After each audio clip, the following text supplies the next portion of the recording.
Olá, prosseguindo no estudo do Evangelho segundo o Espiritismo, no capítulo 28, Coletânea de Preces Espíritas, na sua primeira parte, Preces Gerais, ao tema Reuniões Espíritas. Vamos examinar esse tema em 2 vídeos.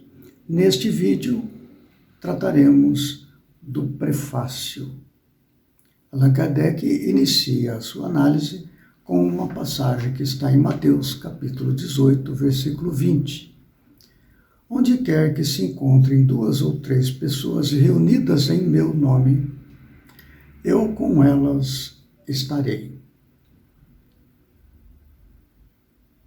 Rogar a presença de Jesus ou de seus representantes requer uma série de cuidados na prece.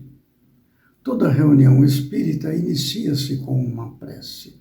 Seja um culto do Evangelho no lar, seja uma reunião mediúnica, seja uma reunião de passes, uma reunião de palestras públicas, uma reunião para atividades de beneficência. Sempre rogamos na prece o amparo de Jesus ou de seus colaboradores, para que a reunião alcance o seu objetivo de fazer o bem, de levar o progresso, levar o amparo e ter na reunião o propósito bem-sucedido. Ele fala assim: estarem reunidas em nome de Jesus 2, 3 ou mais pessoas, não quer dizer que basta se achem materialmente juntas. É preciso que ou estejam espiritualmente em comunhão de intentos e de ideias para o bem. Jesus, então, ou os espíritos puros que o representam, se encontrarão na Assembleia. O Espiritismo nos faz compreender como podem os espíritos achar-se entre nós. Comparecem com o seu corpo fluídico ou espiritual e sob a aparência que nos levaria a reconhecê-los se tornassem visíveis. Quanto mais elevados são na hierarquia espiritual, tanto maior é neles o poder da irradiação. É assim que possuem o dom da ubiquidade e que podem estar simultaneamente em muitos lugares, bastando para isso que envie a cada um desses lugares um raio de suas mentes. Então, para iniciar ou encerrar uma reunião espírita, qualquer que seja o seu propósito, o seu objetivo, uma prece em conjunto, em prece daqueles que promovem a reunião espírita. Para isso, é necessário que estejam não apenas materialmente juntas, mas espiritualmente juntas, em comunhão de intentos e de ideias para o bem.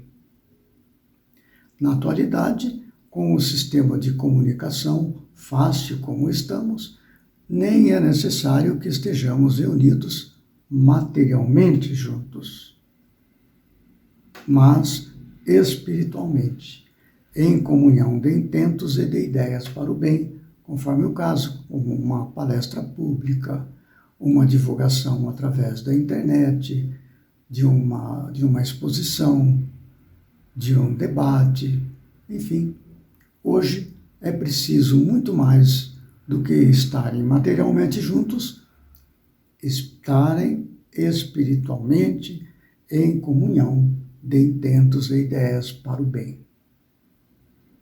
Aí então, com essa disposição, Jesus ou os espíritos puros que o representam estarão participando da Assembleia. Quando isto acontece, a reunião é bem-sucedida, com resultados excelentes, com benefícios gerais para todos os que participam da reunião. dizendo as palavras acima transcritas que Jesus revelara o efeito da união e da fraternidade. O que o atrai não é o maior ou menor número de pessoas que se reúnam, pois, em vez de 2 ou 3, houvera ele podido dizer 10 ou 20. Mas o sentimento de caridade que reciprocamente as anime.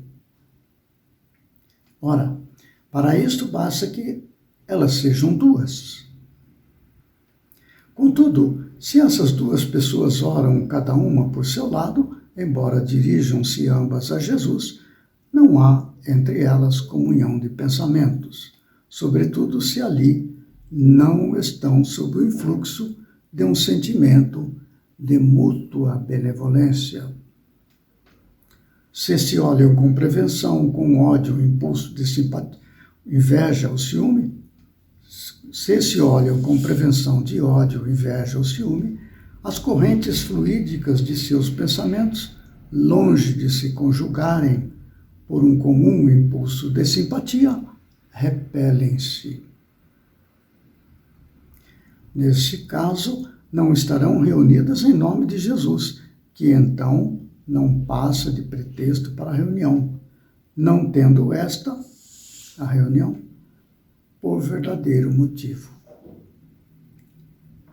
Então, para que na reunião espírita consigamos um melhor efeito desta prece em conjunto,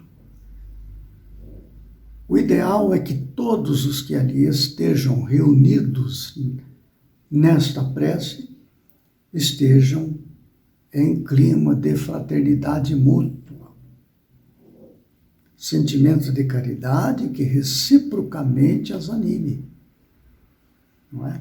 Sentimento de mútua benevolência.